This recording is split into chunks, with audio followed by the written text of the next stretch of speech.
Hello every one. ഇന്നത്തെ വീഡിയോയിൽ നമ്മൾ ഡിസ്കസ് ചെയ്യാൻ പോകുന്നത് determinants of law of demand. Law of ഡിമാൻഡിനെ എഫക്റ്റ് ചെയ്യുന്ന ഡിറ്റർമിനൻസ് എന്തൊക്കെയാണ്, അല്ലെങ്കിൽ ലോ ഓഫ് ഡിമാൻഡിനെ എഫക്റ്റ് ചെയ്യുന്ന ഫാക്ടേഴ്സ് എന്തൊക്കെയാണെന്നാണ് ഈ ഒരു വീഡിയോയിൽ നോക്കാൻ പോകുന്നത്. ഫസ്റ്റ് ഡിറ്റർമിനൻ്റ് ആണ് പ്രൈസ് ഓഫ് ദ പ്രൊഡക്റ്റ്. ഏതൊരു സാധനത്തിൻ്റെയും ഡിമാൻഡിനെ എഫക്റ്റ് ചെയ്യുന്ന ഒരു മേജർ ഫാക്ടറാണ് അതിൻ്റെ പ്രൈസ് എന്ന് പറയുന്നത്. പ്രൈസ് കൂടുമ്പോൾ അതിൻ്റെ ക്വാണ്ടിറ്റി ഡിമാൻഡ് കുറയുന്നു, ആൻഡ് പ്രൈസ് കുറയുമ്പോൾ അതിൻ്റെ ക്വാണ്ടിറ്റി ഡിമാൻഡ് കൂടുന്നു. Then next one is price of related goods. അതിൻ്റെ സബ്സ്റ്റിറ്റ്യൂട്ട്സിൻ്റെ കോംപ്ലിമെൻ്ററിൻ്റെ പ്രൈസ് ഈ ഒരു പ്രൊഡക്റ്റിൻ്റെ ക്വാണ്ടിറ്റി ഡിമാൻഡിനെ കൂട്ടാനും കുറക്കാനും പറ്റുന്നതാണ്. Then consumers income. ആളുകൾ എത്രത്തോളം ഒരു ഗുഡ്സ് ആൻഡ് സർവീസസ് പ്രിഫർ ചെയ്യുന്നു എന്നുള്ളത് അവരുടെ ആ ഒരു ഇൻകത്തിനെ ആശ്രയിച്ചിട്ടിരിക്കും. അവരുടെ ഇൻകം കൂടുതലാണെങ്കിൽ കൂടുതൽ കൺസ്യൂം ചെയ്യാനും കൂടുതൽ ഡിമാൻഡ് ചെയ്യാനും കാരണമാവുന്നുണ്ട്.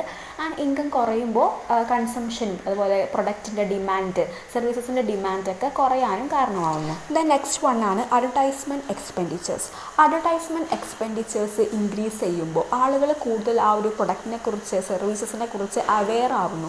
അങ്ങനെ ആ ഒരു പ്രൊഡക്റ്റിൻ്റെ ക്വാണ്ടിറ്റി ഡിമാൻഡ് ഇൻക്രീസ് ചെയ്യാൻ കാരണമാവുന്നു. And next is consumers expectations. ആളുകൾക്ക് future expectations regarding price, consumers income and raw material availability. ഫ്യൂച്ചറിൽ എന്താണ് പ്രൈസ് കൂടുന്ന ഒരു എക്സ്പെക്റ്റേഷൻ ഉണ്ടെങ്കിൽ അവരുടെ കറണ്ട് ഡിമാൻഡ് എന്ന് പറയുന്നത് പ്രൈസ് കൂടുതലാണെങ്കിലും കറണ്ട് ഡിമാൻഡ് എന്ന് പറയുന്നത് കൂടുതലായിരിക്കും.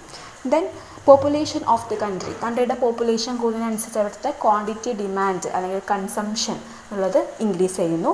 ഡിസ്ട്രിബ്യൂഷൻ ഓഫ് നാഷണൽ ഇൻകത്തിൻ്റെ ഡിസ്ട്രിബ്യൂഷൻ, ഒരു പ്രോപ്പർലി അലോക്കേറ്റഡ് ആയിട്ടുള്ള അല്ലെങ്കിൽ ഒരു പ്രോപ്പർ ഡിസ്ട്രിബ്യൂഷൻ ഓഫ് ഇൻകം നടന്നിട്ടുണ്ടെങ്കിൽ ആളുകളുടെ അടുത്ത് ഇൻകം ഉണ്ടാവും, ആൻഡ് അവർ കൺസംഷൻ കൂട്ടുന്നു, ക്വാണ്ടിറ്റി ഡിമാൻഡ് കൂടുന്നു.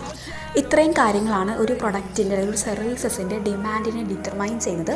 മെയിനായിട്ട് price of the product and related ഗുഡ്സിൻ്റെ പ്രൈസ്, കൺസ്യൂമേഴ്സിൻ്റെ ഇൻകം ആൻഡ് അവരുടെ ടേസ്റ്റ്, പ്രിഫറൻസ്, ഫാഷനിൽ ഉണ്ടാകുന്ന change, advertisement expenditures, then population of the country, distribution of national income.